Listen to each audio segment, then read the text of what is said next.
Welcome to the Quick Start tutorial series for VisualCAM 2016 for SolidWorks, brought to you by MecSoft Corporation.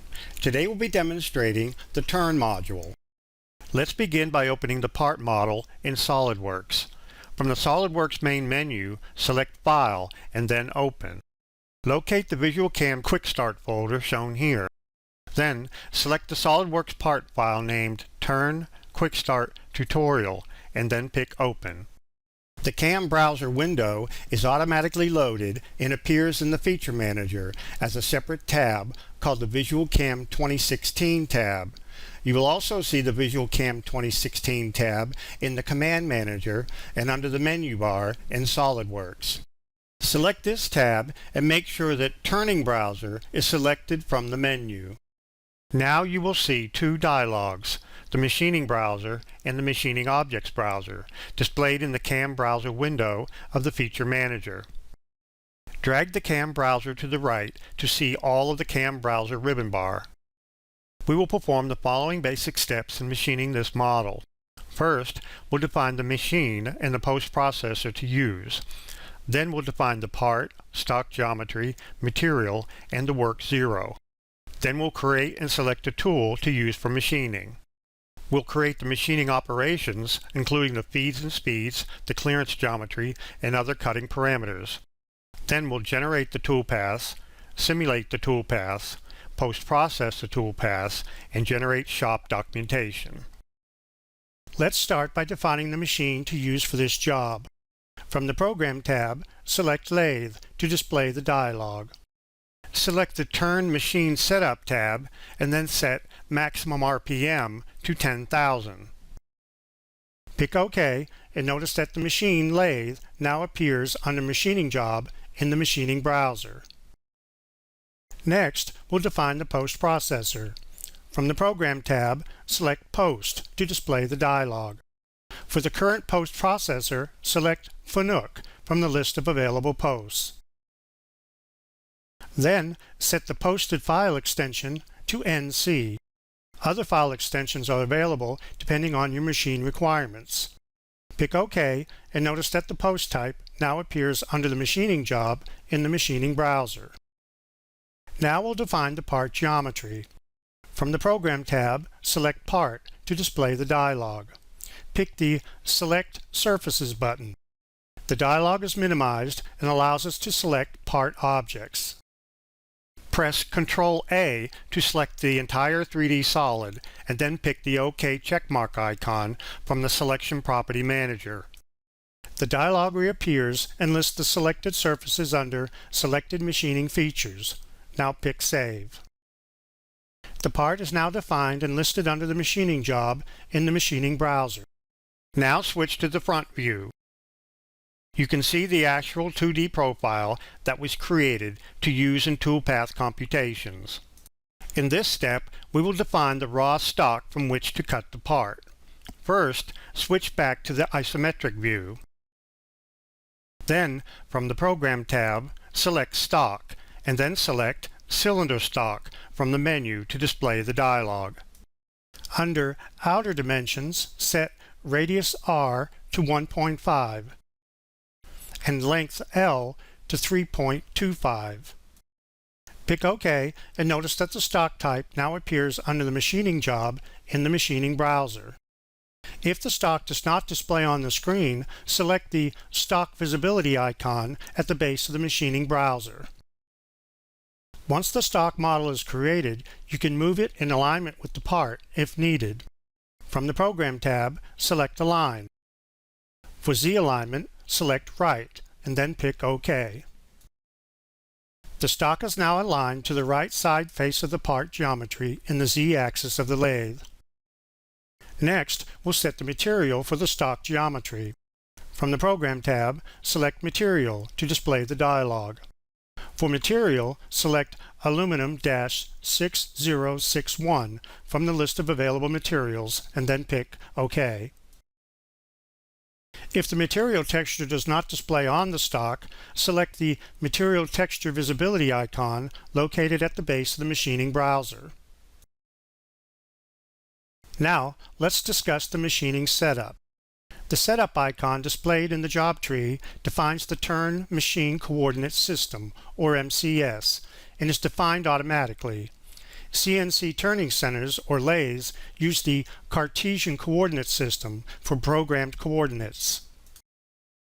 They follow the convention that the spindle axis of rotation is designated as the Z-axis. Secondly, the axis perpendicular to this axis, along which the tool travels to cut into the stock, is designated as the X-axis. So the part and spindle rotate about the Z-axis, and moving a tool along the Z-axis provides the direction of feed, and moving it along the X-axis provides the depth of cut. By default, in the Turn module, the lathe Z-axis is aligned with the world X-axis, and the lathe X-axis is aligned with the world Y-axis. The lathe Y-axis points in the same direction as the world Z-axis. The MCS is displayed as a triad with a blue Z-axis, a red X-axis, and a green Y-axis. The World Coordinate System, or WCS, is displayed the same way. While the setup coordinate system is defined automatically, we do have to define the work zero, also referred to as the workpiece origin. This location defines the 0 point from which all toolpath points are interpreted by the controller. Typically, this is set to the rightmost face of the part or stock geometry on the lathe Z-axis. From the Program tab, select Work 0 to display the dialog. Select Set to Stock Box, and then set 0 face to rightmost. This locates the machine origin point to the rightmost face of the stock geometry along the lathe Z-axis. Now pick Generate, and notice that the MCS is translated and that the Work 0 now appears under Setup 1 in the machining browser. Now we need a tool to turn our part. From the Tools tab in the Machining Objects browser, select Create Edit Turn Tools to display the dialog. Select the Diamond Insert Tool icon and we'll set the following parameters in the dialog. We'll set Name as Diamond Insert-OD. Inscribe Circle Radius to 0.5. Tip Radius to 0.02. Tip Angle to 55. Relief Angle to 20. Orientation to OD forward. Next, we'll switch to the Feeds and Speeds tab and use the following values. For spindle parameters, we'll set Speed to 300 RPM, Max Speed to 350 RPM. For feed rates, we'll select IPM and then set Plunge to 5, Approach to 7.5, Engage to 7.5, Cut to 10, Retract to 15, Departure to 15, and Transfer to User Rapid. Now we'll pick Save as New Tool. Note that you can edit the tool properties and pick Save Edits to Tool to save the changes. You can also create additional tools by assigning a different name and specifying new tool parameters. Okay, the tool is created and listed under the Tools in Session on the left, and we'll pick OK to close the dialog. Notice that the new tool is also listed under the Tools tab of the Machining Objects browser. Now we're ready to create our turn roughing operation for machining the part. From the Program tab, select Turning and then Roughing from the menu of Operations. This will display the Turn Roughing Operation dialog. From the Tool tab, we'll select the Diamond Insert-OD tool we just created as the active tool. Note that the tool parameters of the currently active tool are always displayed in the status bar at the bottom of the Machining Objects browser, as shown here. Next, we'll pick the Feeds and Speeds tab. Then we'll pick the Load From Tool button. The system will now retrieve the feeds and speeds parameters that were set when the tool was created and associate them with the current operation. Now we'll select the Clearance Geometry tab. Here we'll set the clearance settings to Automatic and Cut Transfer to Clearance Plane. In the automatic mode, the system will determine a safe height for locating the clearance plane. Setting cut transfer to clearance plane will force all transform moves to be performed in this computed clearance plane. When this dialog is active, the clearance plane is shown on the graphic screen. Now we'll switch to the Global Parameters tab to specify parameters to control the cutting. Here, we'll set the approach type to outer diameter. We'll set stock to 0.01. This means that we'll be leaving 0.01 thickness on the part after machining. Next, we'll select the Turn Roughing tab and set the following parameters. For cut pattern type, we'll set it to linear cuts. This will create a cut pattern with straight line cuts. Offset cuts, on the other hand, would create cuts that are successive offsets of the turn profile. We'll set cut direction to positive. This will ensure that the cut traverses along the positive z-axis of the lathe coordinate system. We'll uncheck Final Cleanup Pass and we'll set depth per cut to 0.0625. Note that the depth per cut is always set to an absolute value. Now for the Entry/Exit tab. Entry/Exit parameters control how the cutter will engage material as it begins cutting and how it will leave the material as it completes the cutting. Under the Entry tab, we'll set the approach motion length to 0.025. We'll then set the engage motion length to 0.025 also. Next, we'll switch to the Exit tab and set the retract motion length to 0.025. And do the same for the depart motion length. Now we pick Generate. The Turn Roughing toolpath is generated and the operation is listed under Setup 1 in the machining browser. Note that the display of the toolpath in the graphic screen can be turned on and off by selecting the toolpath visibility icon located at the base of the machining browser. The new toolpath can now be simulated to display the in-process stock model. We'll switch to the Simulate tab at the top of the machining browser. From the Simulate tab, select Preferences and set the Simulation Display Mode to 3/4 and then pick OK. Also from the Simulate tab, uncheck Simulate by Moves and then move the slider to adjust the simulation speed. Now select the Turn Roughing operation and pick Play. Additional simulation controls are available on the menu, such as stop, pause, etc. Once the simulation is complete, the state of the stock model is displayed on the graphic screen. To view the cut model with textures applied, select the Material Texture Visibility icon located at the base of the machining browser. Now we'll turn our attention to finishing the outer diameter of the part. We'll use the same tool, but this time use a finishing operation. Switch to the Program tab in the machining browser. Select Turning and then Finishing from the menu. From the Tool tab in the Turn Finishing dialog, select the Diamond Insert OD tool. Now pick the Feeds and Speeds tab and select the Load From Tool button. The system will retrieve the feeds and speeds parameters that were set when the tool was defined and associate them with the current operation. Pick the Clearance Geometry tab and set the clearance plane definition to Automatic and Cut Transfer Method to Clearance Plane. Now we'll switch to the Global Parameters tab to specify parameters to control the cutting.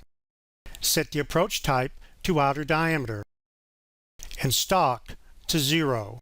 We will not be leaving any thickness on the part after machining, effectively removing all stock left over from the previous roughing operation. Now, under Cut Containment, check the box for Select Start and End Points. This allows you to specify an area to contain the toolpath by selecting Cut Start and End Points. This is useful in cases where only a section of the part needs to be machined. In this tutorial, we will graphically select the start and end points from the part to specify cut containment. Click on the Pick button. This minimizes the dialog and prompts you to select start and end points. From the SolidWorks heads-up toolbar, select the front view. Now we'll select a point on each end of the part. The Turn Finishing dialog reappears and displays start and end point coordinate values for the cut containment. Leaving all other parameters with default settings, we pick Generate. The operation is generated and listed in the operations tree in the machining browser. Now, to verify the toolpath, we make sure it's selected in the operations tree. Select the Simulate tab, select the isometric view, and then pick Play. Now with the completed toolpaths, we're ready to post-process to an output text file containing G-codes that can then be sent to the machine tool to actually machine the part. Switch to the Program tab and then turn off stock visibility. Select Setup 1 from the machining browser, right-click and select Post. This will post-process all operations created under the setup. Use the Post and Save As dialog to specify an output file name and location for the post-processed G-code file. By default, the part file name and the setup name are appended for the G-code file name. Also by default, the posted G-code file will be saved to the folder where the part file is located. Now pick Post, and the G-code file is displayed in Notepad, where it can be viewed or edited manually. Now close Notepad. At any time, you can create an informational report of your machining operations. Select Setup 1, and then right-click and select Information to display and print the report. This dialog provides an estimate of the machining time required for the operations in the setup. You can perform the same right-click sequence on the machining job to determine the estimated machining time for all setups. Pick OK to close the information dialog. You can also create a setup sheet by generating a shop document. This is typically used to instruct machine operators on how to set up and machine the part on the CNC machine. Select Setup 1, right-click and select Shop Documentation. Then select Template 1 and then pick Save. This creates an HTML-based shop documentation that can be viewed in a web browser. You can perform the same right-click sequence on the machining job to generate shop documentation for all setups. This completes the Quick Start tutorial of the VisualCAM for SolidWorks 2016 Turn module. For further assistance, you can visit the online help supplied with the program or visit www.mecsoft.com for additional tutorials. Thank you.